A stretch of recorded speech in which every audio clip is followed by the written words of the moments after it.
અમદાવાદના સુભાષ બ્રિજને લઈને મોટા સમાચાર છે। સુભાષ બ્રિજને સંપૂર્ણ તોડી નવો બનાવવામાં આવશે। બ્રિજના પિલ્લર અંગે રિપોર્ટ આપ્યો છે અને અલગ અલગ ખાનગી અને સરકારી એજન્સીઓએ રિપોર્ટ આપ્યો છે। રિપોર્ટમાં બ્રિજનું આયુષ્ય 50 વર્ષથી વધુ હોવાનો દાવો, ભવિષ્યને ધ્યાનમાં રાખીને સ્પાન અને પિલ્લર સાથે બ્રિજ બનશે।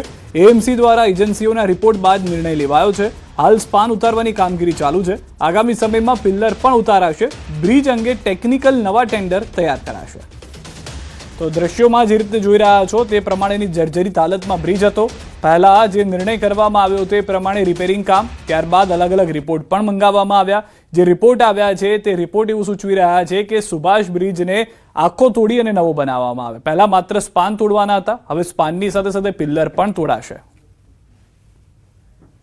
જે જૂના પિયર્સ છે, જૂના જે સબસ્ટ્રક્ચર છે એને કમ્પ્લીટલી રિમૂવલ કરીને એના ઉપર બ્રિજ બનાવવામાં આવે તો લાંબા ગાળા માટે આ ખૂબ ઉત્તમ નિર્ણય હશે।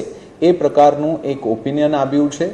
એ ઓપિનિયનના સંદર્ભે અત્યારે અમદાવાદ મ્યુનિસિપલ કોર્પોરેશન દ્વારા એનું જે કોસ્ટ ડિફરન્સ છે એને એનાલિસિસ કરવા માટે, એનું જે ટાઈમલાઇનનું ડિફરન્સ છે એનું એનાલિસિસ કરવા માટે અને એનું સંપૂર્ણ જે પ્રોજેક્ટ લાઈફ અને આરએનબી દ્વારા પણ એ નવા ડિઝાઇન ચેક કરીને કાર્યવાહી કરવા અંગે હાલમાં અમદાવાદ મ્યુનિસિપલ કોર્પોરેશન દ્વારા કાર્યવાહી હાથ ધરવામાં આવી રહ્યા છે।